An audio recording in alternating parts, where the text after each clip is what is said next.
هذه الدوره الرابعه اللي سيرت الدراجه الناريه اللي كينظمها النادي الملكي للدراجه الناريه تمرة بالشراكه مع الانديه الوطنيه، والحمد لله حنا فرحانين باش تواجدنا في الجمهور. بعدنا شاركنا السنه الماضيه اللي نظمنا السنه الماضيه تماره الداخله، وهذا العام هذا قررنا نديروا تماره اليوم بالشراكه مع النادي طنجه. وانا الحمد لله حنا فرحانين باش تواجدنا في اليوم، وهي مناسبه لاحياء اواصر التواصل والصداقه مع الاخوان ديالنا في اليوم. والاخوان يعني زيد فرحانين بانهم شاركوا في هذه الدوره هذه اللي هي عطيناها الشعار ديالها الصحراء المغربيه والخليقه المغربيه. والحمد لله يعني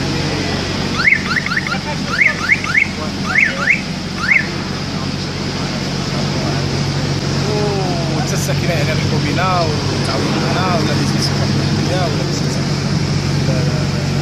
الناس ديال العماله ولا هذا. الحمد لله يعني الدوره كانت ناجحه بجميع المقاييس، وكيف ما كتشوف يعني الاخوان راهم فرحانين، وباغي ان شاء الله باش ان شاء الله السنه المقبله ننظموا ان شاء الله الدوره الخامسه، وتكون المشاركه ديال 41 مشارك اللي كيمثلوا هذه الذكرى العزيزه على كل المغاربه.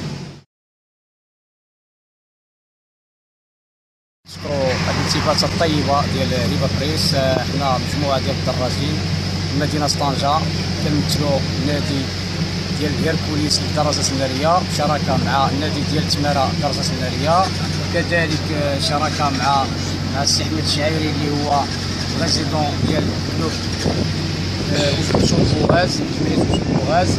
وحنا فرحانين بهذه الصفات الطيبه لكم وبهذا حضور قوي ديال الدراجين الحمد لله.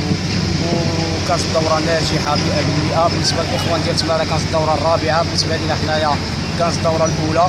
وخدمنا باش نقولوا بان الشمال وسط جنوب، وان شاء الله نحاولوا ما امكن ان شاء الله في السنه المقبله ان شاء الله نعزوا هذا الشيء هذا، ويكون واحد الحضور قوي ديال الاخوان باش نساندوا القضيه الوطنيه والقضيه اللي هي الام هي الصحراء المغربيه، اللي لولا الصفات الطيبه ديال سيدنا ما كانش يكون هذا النجاح هذا. والاخوان اللي جاوا سحبوا بنا مدينه الداخله اليوم ان شاء الله غادي يدخلوا مدينه العيون. كاين تقريبا 135 دراجه ناريه اللي غادي ان شاء الله نكونوا هنايا نستقبلوهم هنايا في مدينه العيون، وان شاء الله نطلبوا الله نكونوا بهذا حسن الظن. وشكرا.